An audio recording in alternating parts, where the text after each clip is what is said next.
നമസ്കാരം. Raf talk ഫുട്ബോളിലേക്ക് അവർക്കും സ്വന്തം. ബ്രസീലിയൻ ഫുട്ബോളിൽ ഒന്നും ശരിയായ വഴിക്ക് പോകുന്നില്ല എന്നുള്ള നിരാശജനകമായ അവസ്ഥയാണിപ്പോൾ. വനിതാ ഫുട്ബോളിൽ, ഒളിമ്പിക് ഫുട്ബോളിൽ അവർ സ്പെയിനിനോട് ഏകപക്ഷീയമായ 2 ഗോളുകൾക്ക് പൊട്ടി. സ്പെയിനു വേണ്ടി ഡിഗസിയ കളിയുടെ 68-ാമത്തെ മിനിറ്റിൽ ആദ്യ ഗോൾ കണ്ടെത്തുന്നു. കളിയുടെ അവസാനത്തിൽ അലക്സിയ പുട്ടയാസിന്റെ കിടിലൻ ഗോൾ. അങ്ങനെ 2-0 ബ്രസീലിനെ അവർ തോൽപ്പിച്ചത്. അതുകൂടാതെ ബ്രസീലിയൻ ഇതിഹാസം മാർത്തക്ക് റെഡ് കാർഡ് കിട്ടി. ആദ്യ പകുതിയുടെ അവസാനത്തിൽ അവർ കണ്ണീരോടുകൂടിയാണ് കളിക്കളം വിട്ടത്. അതൊരു വല്ലാത്ത കാഴ്ചയായിരുന്നു. കാരണം ഒരു പക്ഷേ അവരുടെ അവസാനത്തെ ഒളിമ്പിക് മത്സരമാവാനും സാധ്യതയുണ്ട്.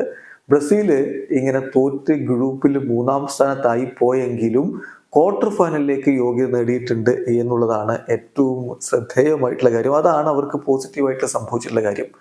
ആകെ 3 ഗ്രൂപ്പുകളേ ഉള്ളൂ ഒളിമ്പിക്സിന്റെ വനിതാ ഫുട്ബോളിൽ. അതുകൊണ്ട് തന്നെ എല്ലാ ഗ്രൂപ്പുകളിൽ നിന്നും മികച്ച 2 സ്ഥാനക്കാരെ കൂടാതെ മികച്ച 2 3-ാം സ്ഥാനക്കാർ കൂടി മുന്നോട്ട് പോകും. അതിലാണ് ബ്രസീല് ഗോൾ ഡിഫറൻസിന്റെ അടിസ്ഥാനത്തിൽ ഓസ്ട്രേലിയയെ മറികടന്നുകൊണ്ട് ഇപ്പോൾ മുന്നോട്ട് വന്നിരിക്കുന്നത്. അങ്ങനെ ഒരുവിധം ബ്രസീൽ ഇതാ വനിതാ ഫുട്ബോളിന്റെ ക്വാർട്ടർ ഫൈനലിൽ എത്തിയിരിക്കുന്നു. പക്ഷെ കളിച്ച 3 കളികളിൽ 2ഉം പൊട്ടിയിട്ടുണ്ട്. ഗ്രൂപ്പ് എയിൽ നിന്ന് ഫ്രാൻസും കാനഡയും കൊളംബിയയും അടുത്ത റൗണ്ടിലേക്ക് കടന്നപ്പോൾ ഗ്രൂപ്പ് ബിയിൽ നിന്ന് യുണൈറ്റഡ് സ്റ്റേറ്റ്സും ജർമ്മനിയുമാണ് കടന്നത്. ഗ്രൂപ്പ് സിയിൽ നിന്ന് സ്പെയിനും ജപ്പാനും ബ്രസീലും അടുത്ത റൗണ്ടിലേക്ക് കടക്കുന്നു.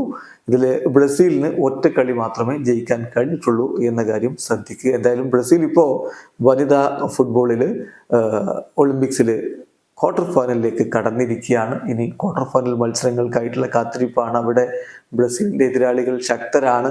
ഫ്രാൻസിനെതിരെയാണ് വനിതാ ഫുട്ബോളിലെ ക്വാർട്ടർ ഫൈനലിൽ ബ്രസീലിന് കളിക്കാനുള്ളത്. നമുക്ക് ആ ക്വാർട്ടർ ഫൈനലിന്റെ ഷെഡ്യൂളുകൾ നോക്കാം. ഏതൊക്കെ ടീമുകൾ തമ്മിലാണ് ഏറ്റുമുട്ടുന്നത് എന്നുള്ളതാണ് നമ്മൾ പരിശോധിക്കുന്നത്. തീർച്ചയായിട്ടും കടുത്ത പോരാട്ടങ്ങൾക്ക് വേദിയാവുകയാണ് വനിതാ ഫുട്ബോളും എന്നർത്ഥം. ഇപ്പോൾ ബ്രസീലിന്റെ എതിരാളികളായിട്ട് ഫ്രാൻസ് വരുന്നു. സ്പെയിന് കൊളംബിയക്കെതിരെയാണ് ക്വാർട്ടർ ഫൈനൽ കളിക്കുന്നത്. USA ജപ്പാനെതിരെ കളിക്കുമ്പോൾ കാനഡ ജർമ്മനിക്കെതിരെ കളിക്കുന്നു.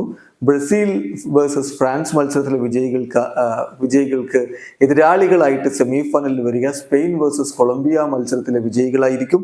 അതേസമയം USA വേഴ്സസ് ജപ്പാൻ ക്വാർട്ടർ ഫൈനലിലെ വിജയികളുടെ എതിരാളികളായിട്ട് സെമിയിലെത്തുക കാനഡ വേഴ്സസ് ജർമ്മനി മത്സരത്തിലെ എതിരാളികളായിരിക്കും. ചുരുക്കത്തിൽ കടുത്ത പോരാട്ടങ്ങൾക്ക് അരങ്ങൊരുങ്ങുന്നു എന്നർത്ഥം. വീഡിയോ അവസാനിക്കുന്നു. ഫുട്ബോൾ ലോകത്തെ കൂടുതൽ വിശേഷങ്ങളുമായി റാഫ് ടോക്സ് വീണ്ടും എത്താം.